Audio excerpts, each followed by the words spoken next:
Oui, merci Monsieur le Président, mes chers collègues. Alors, un grand nombre d'échanges ont déjà eu lieu avant le débat, mais il y a quelques éléments que vous venez d'évoquer auxquels j'aimerais pouvoir revenir. En particulier, on partage l'essentiel de ce qui est dit sur la situation des départements, incontestablement, et en particulier sur les ressources, sur les éléments ressources. Par contre, et contrairement à ce qui a été dit tout à l'heure, où on voudrait s'identifier sur quelques différences difficiles à trouver, non. Non, on a, et c'est bien, aujourd'hui, cette capacité à faire des propositions qui sont différentes sur des éléments qui nous paraissent assez importants. En particulier, les solidarités. Les solidarités, nous avons la persuasion que l'accompagnement, la prévention sont des dépenses à court terme ayant pour objectif de créer des économies. Vous savez, moi j'avais un oncle artisan qui était plein de bon sens et qui disait toujours que trop d'économies aujourd'hui, c'est beaucoup de dépenses demain. Donc il faut bien mesurer le niveau d'accompagnement, le niveau de prévention qu'on met pour ne pas avoir une perte totale de contrôle ensuite des dépenses sociales. Pour exemple, on pourrait citer l'aide sociale à l'enfance, dont on sait que 26% des sans domicile fixe sont des personnes issues de l'ASE. Ça veut dire des dépenses supplémentaires à venir. Donc comment éviter les ruptures, comment travailler sur ce sujet, ce sont des éléments importants. Je voulais aussi... C'est juste une incidente, Monsieur le Président. Moi, je vais expertiser tout ça parce que sur les chiffres de l'enfance, je vois beaucoup de choses circuler. Hein. Franchement, j'ai demandé d'ailleurs à tous les départements qu'on objective les données. Hein, parce qu'il y a vraiment un sujet là qui n'est pas, sur lequel on n'a pas stabilisé les données. D'ailleurs, c'est comme les grandes difficultés de précarité ou de pauvreté. On regarde des augmentations, mais on n'est pas tous du même niveau. Il faut déjà qu'on ait objectivé la situation. Je vais le faire en code d'or d'ailleurs. Hein. Je vais le faire en code d'or. Comme ça, on aura les éléments chiffrés. Ça me paraît tout à fait. Il faut qu'on parle de choses dont personne ne soit d'un côté ou de l'autre. Je suis complètement d'accord. Mais d'ailleurs, en parlant de chiffres, je crois qu'il faut aussi qu'on tienne compte du projet de loi finance 2026 qui peut avoir un impact sur nos propres finances. Hein. Je crois que c'est mon collègue M. Lassouni qui l'a évoqué et que ce combat a priori porté ses fruits, mais les missions locales avec une Bresse très importante, c'était moins 18% sur Dijon, c'est l'État, hein, je ne dis pas que c'est... C'est l'État. Hein. Oui, mais ça a des conséquences sur l'accompagnement et ça a des conséquences sur les dépenses sociales. Vous voyez qu'on ne peut pas se dissocier et on doit avoir une démarche politique globale qui vraiment nous paraît importante. Donc ça me paraît important, mais ça a des impacts sur le volet RH du département. Pourquoi ça a des impacts sur le volet RH ? Vous parlez, je partage totalement, renforcer le maintien à domicile des personnes âgées peut avoir un impact sur nos dépenses. Oui, l'hébergement, c'est une vraie question par rapport aux EHPAD. Mais qui dit maintien des personnes âgées au domicile, et vous le savez très bien, et on le sait ici, nécessite une capacité de recrutement et de formation en termes RH qui nous permet de répondre à cette demande. Donc ça, vous dites... Il y a des MR...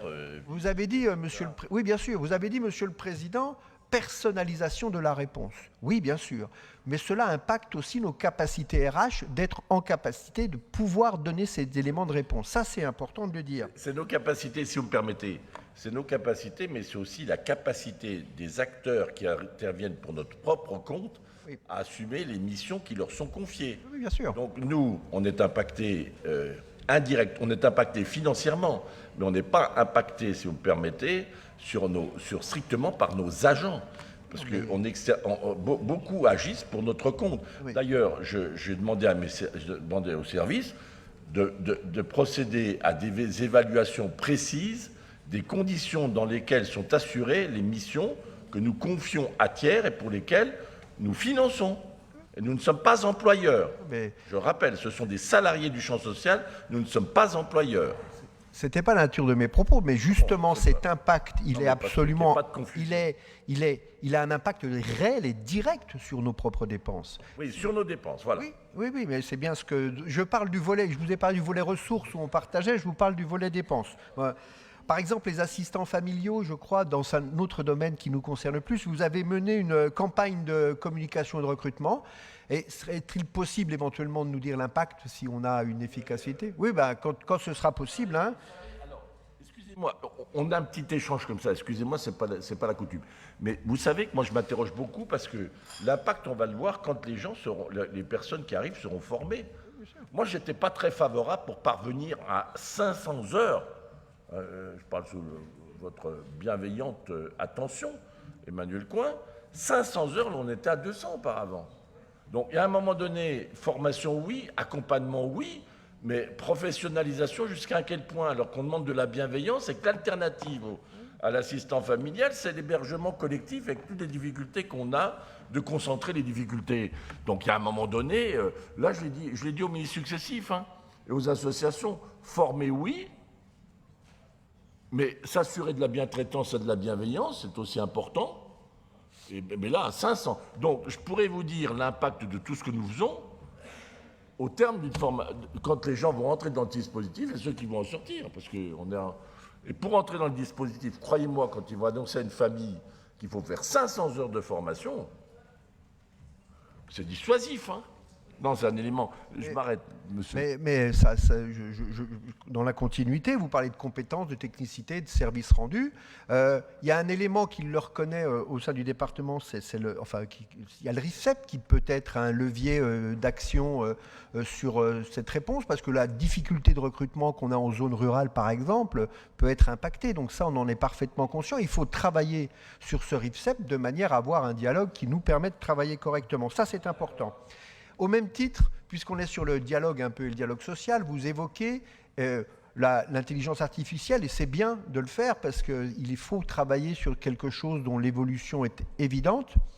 Mais pour ça, et vous parlez souvent de le fait que vous protégez les salariés, que vous protégez tous les collaborateurs du département, c'est bien, mais le dialogue social, il faut aussi, parce qu'il va y avoir un grand nombre d'exercices qui vont être impactés par l'intelligence artificielle. Il faut donc que le dialogue social se fasse sur cette thématique, sur comment je me positionne, quel est mon avenir, et que ce dialogue et cet échange existent parce qu'il y a une inquiétude qu'on peut sentir légitime, et que dans le dialogue social, on pourra sûrement travailler à optimiser et à avoir sur la version dépenses une maîtrise qui sera en rapport avec les besoins directs des Côtes-d'Oriens. Tout argent, parce que j'ai entendu tout à l'heure qu'on nous traitait et qu'on utilise souvent l'argument de dire que la gauche, on est naïf. On fait preuve d'aucune naïveté, aucune. Au contraire, il est tout à fait indispensable d'avoir une véritable maîtrise de la dépense pour que cette dépense, elle aille à ceux qui en ont besoin. C'est essentiel. Ce n'est pas de la naïveté, c'est une vision extrêmement claire de la nécessité d'adapter nos dépenses par rapport à nos ressources. Donc ça, je crois qu'il faut le préciser. C'est une session de sécurisation. Alors, voilà, moi je voulais simplement dire que si on pouvait, alors vous parlez du recrutement, vous avez souvent évoqué le fait qu'ici il n'y aurait pas d'impact sur la suppression de postes à cause des conditions budgétaires, ce qui est une bonne chose.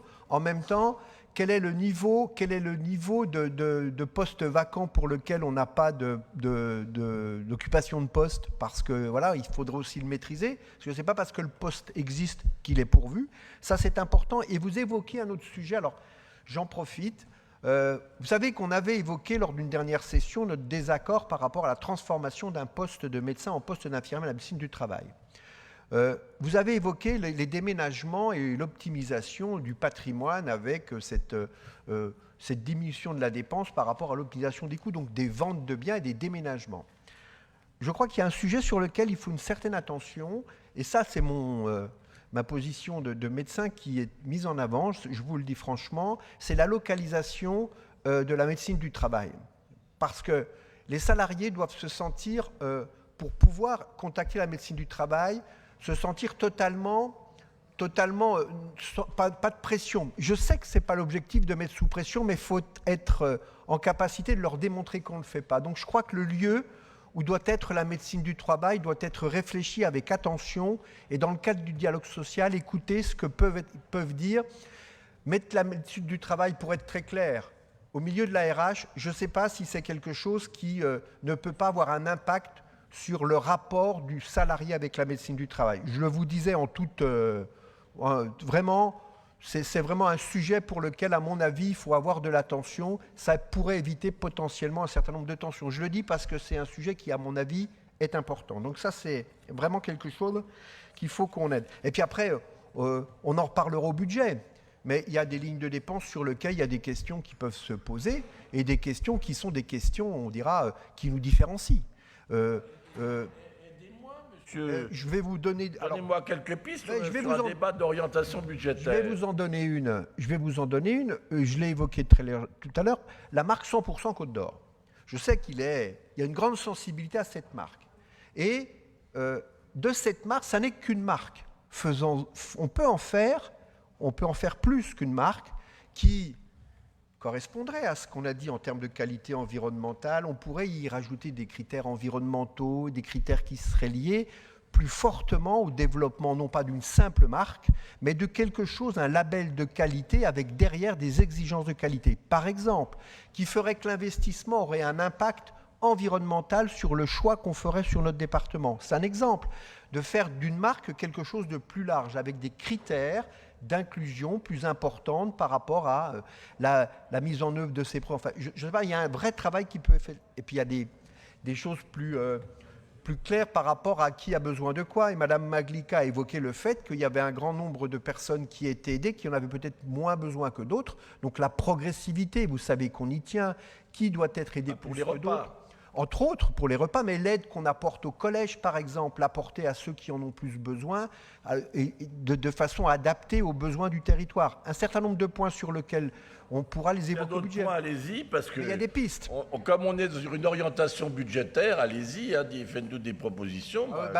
Je crois qu'une des propositions importantes aussi, c'est justement la vision qu'on a de la prévention et de l'accompagnement. Et vous avez dit quelque chose qui peut-être est assez juste vu d'une certaine manière, mais qui globalement manque un tout petit peu de réalisme. Je prends pour exemple, et je vais vous expliquer, c'est toujours des sujets qui sont difficiles à expliquer parce que pas faciles à balayer. Vous avez parlé du fait qu'aujourd'hui, le niveau de la dette qu'on avait était tel que grâce à ces choix politiques que vous avez faits ultérieurement, on passe le cap. Oui. D'accord ? Oui, ça c'est sûr. On ne peut pas le contester. Sauf qu'on passe le cap et on est en difficulté parce que le niveau de nos dépenses a très largement augmenté. Oui. Non compensé. Non compensé. Si on avait, imaginons-le, eu des investissements plus en amont, avec un accompagnement, quelque chose de plus fort, on aurait probablement eu un impact sur la dépense sociale. Et oui, on ne peut pas tout balayer d'un revers de la main. Il faut prendre en compte tous les critères, difficiles à évaluer et à mesurer. Mais où doit-on investir pour avoir sur le long terme un impact sur la dépense ? C'est une bonne question et on n'hésitera pas à la poser de nouveau. Là, je